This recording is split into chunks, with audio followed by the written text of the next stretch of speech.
Hello everyone, ISPCS channel के इस video lecture में आपका स्वागत है। आज हम क्लास 7 ज्योग्राफी के चैप्टर 1 को कवर करेंगे। वीडियो को देखने से पहले आपसे अनुरोध है कि कृपया आप इस चैनल को सब्सक्राइब करना ना भूलें। साथ ही आपसे निवेदन है कि आप बेल आइकन को प्रेस कर दें ताकि अपकमिंग वीडियोस के नोटिफिकेशन आपको शीघ्र मिल सकें।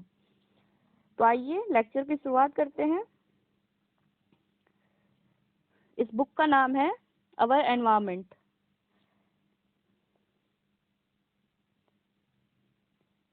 इसमें टोटल 9 चैप्टर हैं, ये आप देख सकते हैं। पहला है एनवायरमेंट, दूसरा है इनसाइड अवर अर्थ, तीसरा है अवर चेंजिंग अर्थ, चौथा है एयर, पांचवा है वाटर, छठा है natural vegetation and wild life, सातवां है human environment, settlement, transport and communication, आठवां है human environment interactions, the tropical and the sub tropical region, नौवां है लाइफ इन द डेजर्ट। तो हम पहले चैप्टर को शुरू करते हैं। पहला चैप्टर है एनवायरनमेंट, जैसा कि हमने पहले बताया था। अब यहाँ पे सवाल ये है कि एनवायरनमेंट क्या होता है। एनवायरनमेंट का मतलब हमारे चारों ओर का आसपास का जो वातावरण है उसे ही एनवायरनमेंट कहते हैं। एनवायरनमेंट हमारे जीवन का मूल आधार होता है। यह हमें सांस लेने के लिए हवा, पीने के लिए जल और खाने के लिए भोजन एवं रहने के लिए भूमि प्रदान करता है। तो ये अहमियत है एनवायरनमेंट की हमारे। ठीक है, अब नेक्स्ट पेज की तरफ बढ़ते हैं, जिसमें बताया गया है कि एनवायरनमेंट के कंपोनेंट्स कौन कौन से हैं। तो ये यानी कि पर्यावरण के घटक कौन कौन से। तो पर्यावरण के 3 तरह के घटक होते हैं, नेचुरल यानी प्राकृतिक, ह्यूमन यानी मानव, और तीसरा है ह्यूमन मेड यानी कि मानव निर्मित। तो नेचुरल में देख लीजिए आप लोग क्या क्या आते हैं। लैंड यानी लिथोस्फीयर, लिविंग थिंग्स यानी बायोस्फीयर, बायोस्फीयर में क्या क्या आते हैं, पादप और जीव जंतु। तीसरा है एयर, एयर माने यानी कि एटमॉस्फेयर, और चौथा है वाटर यानी कि हाइड्रोस्फीयर। ह्यूमन में देख लेते हैं, ह्यूमन में क्या क्या आपका आता है, इंडिविजुअल आता है, फैमिली आती है, कम्युनिटी आती है, रिलीजन आते हैं, एजुकेशनल जो इंस्टीट्यूशंस होते हैं वो आते हैं, इकोनॉमिक इंस्टीट्यूशंस आते हैं, पॉलिटिकल सिचुएशंस आती हैं।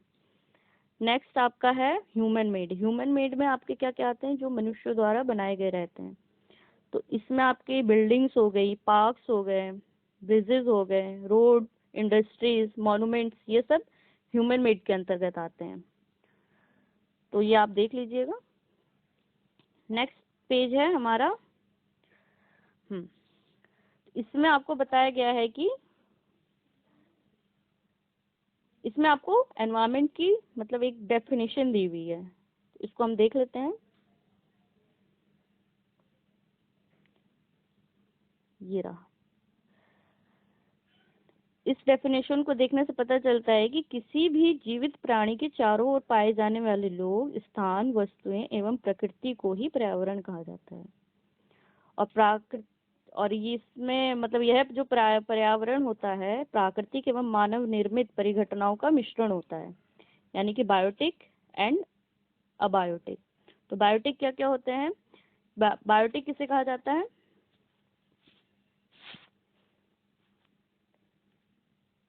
सजीव प्राणियों का संसार, मतलब जिसमें सजीव जो लिविंग ऑर्गेनिज्म होते हैं, लाइक प्लांट्स एंड एनिमल्स। और अबायोटिक में क्या क्या आते हैं, a word of non living elements like land, ये सब। ठीक है, अब हम बढ़ते हैं आगे। इसमें हमारा नेचुरल एनवायरनमेंट क्या होता है इसके बारे में बताया गया है। तो आप देखिए, पहली लाइन ही इसको अच्छे से कवर कर रही है कि नेचुरल एनवायरनमेंट के अंतर्गत क्या क्या आते हैं। Land, water, air, plants and animals comprise the natural environment, यानी कि भूमि, जल, वायु, पेड़ पौधे एवं जीव जंतु मिलकर प्राकृतिक पर्यावरण बनाते हैं। अब इसमें देखिए लिथोस्फीयर के बारे में दिया है यहाँ पर। तो लिथोस्फीयर मतलब पृथ्वी की ठोस प्रॉपर्टी या कठोर ऊपरी परत को ही लिथोस्फीयर यानी कि स्थल मंडल कहा जाता है। ये डेफिनेशन दी हुई है, आप देख लीजिएगा। ठीक है, अब यहाँ पे एक बहुत ही इम्पोर्टेंट फैक्ट दिया हुआ है कि एनवायरमेंट जो शब्द है वो किससे लिया गया है। तो ये फ्रेंच वर्ड एनवायरोनेर या एनवायरोनेर, जिसका मतलब होता है नेबरहुड, माने कि पड़ोस। ठीक है, अब हम नेक्स्ट पेज की तरफ बढ़ते हैं।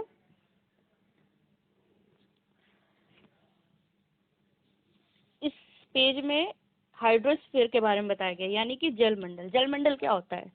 एक वाटर बॉडी को ही जलमंडल के अंतर्गत माना जाता है। वाटर बॉडी मतलब रिवर्स हो गए, लेक्स हो गए, सीज हो गए, ओशियंस हो गए, ये सब वाटर बॉडी के अंतर्गत आती है। तो ये सब आपके हाइड्रोस्फीयर के अंतर्गत आएंगे। ठीक है, अब नेक्स्ट है हमारा, इसमें एटमॉस्फेयर के बारे में भी दिया गया है। ये देखिए इस वाले पैरा में एटमॉस्फेयर क्या होता है? पृथ्वी के चारों ओर फैली वायु की पतली परत को ही एटमॉस्फेयर कहा जाता है। ठीक है, और जो पृथ्वी का जो गुरुत्वाकर्षण बल होता है अपने चारों ओर के वायुमंडल को थामे रहता है, यानी कि एक वो संतुलन बनाए रखता है।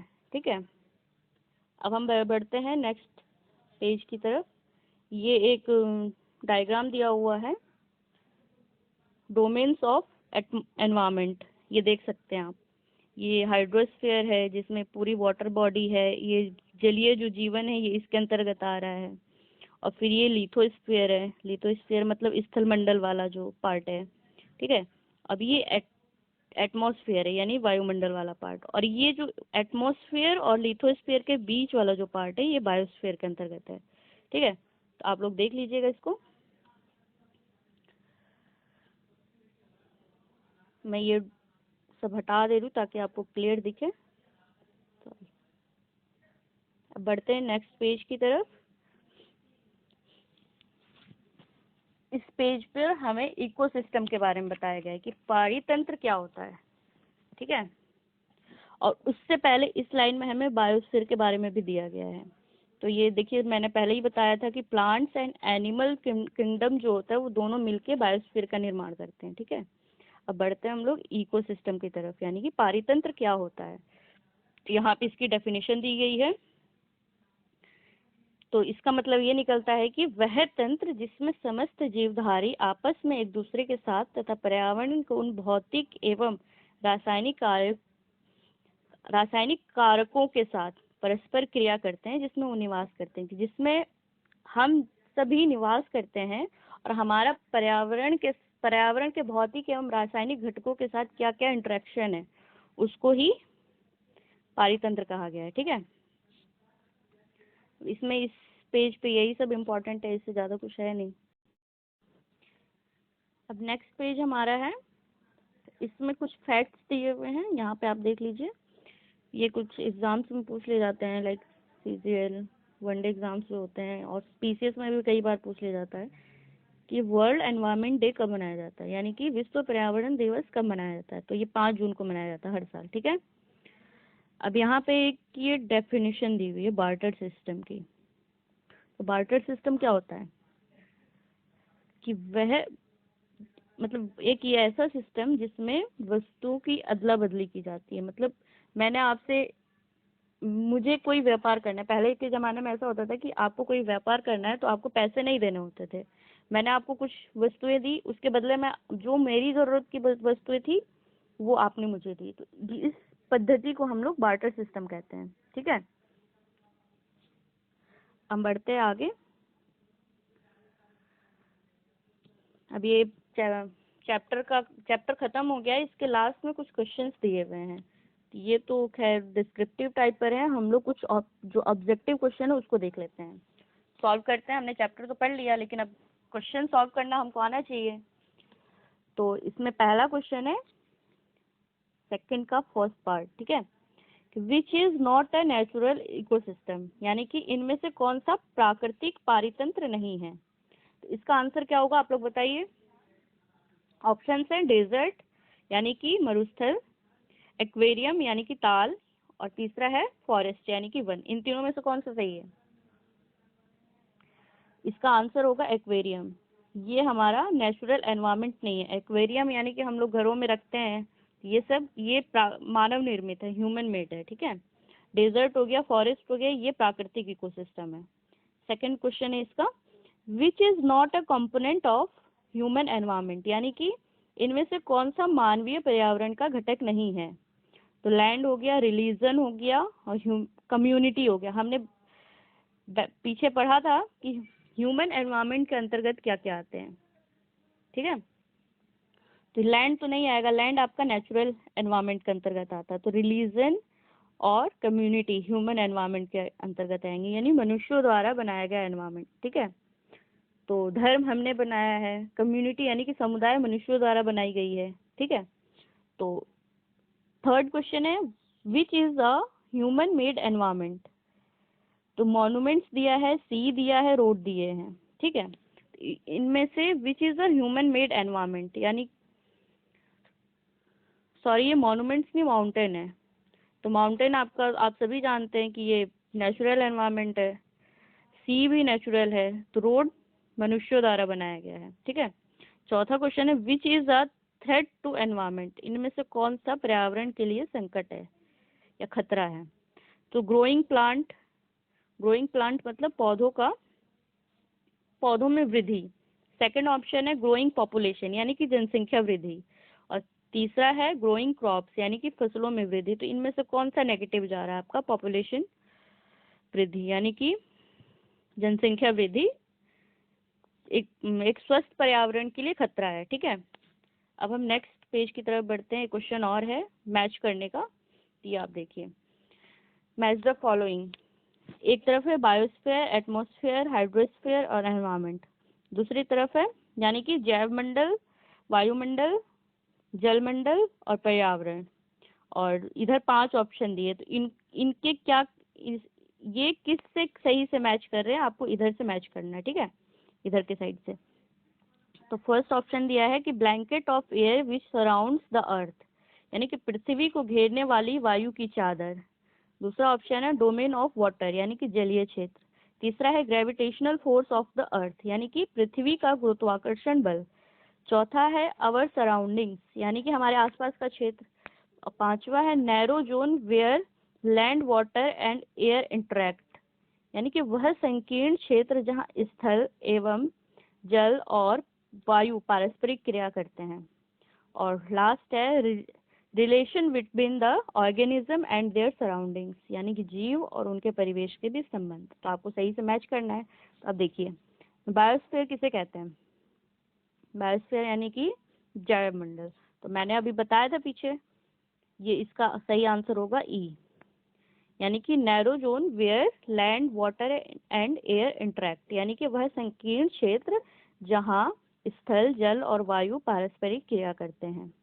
सेकंड है आपका, तो आपका फर्स्ट का क्या हो जाएगा, ई, ठीक है। और सेकंड है आपका एटमॉस्फेयर। एटमॉस्फेयर क्या होता है, एटमॉस्फेयर मतलब वायुमंडल। तो वायुमंडल क्या है, blanket of air which surround the earth, यानी कि पृथ्वी को घेरने वाली वायु की चादर। तो सेकंड का क्या हो जाएगा आपका, ए, ठीक है। मैं लिख देती हूँ थर्ड, थर्ड का क्या होगा यहाँ पे फोर्थ।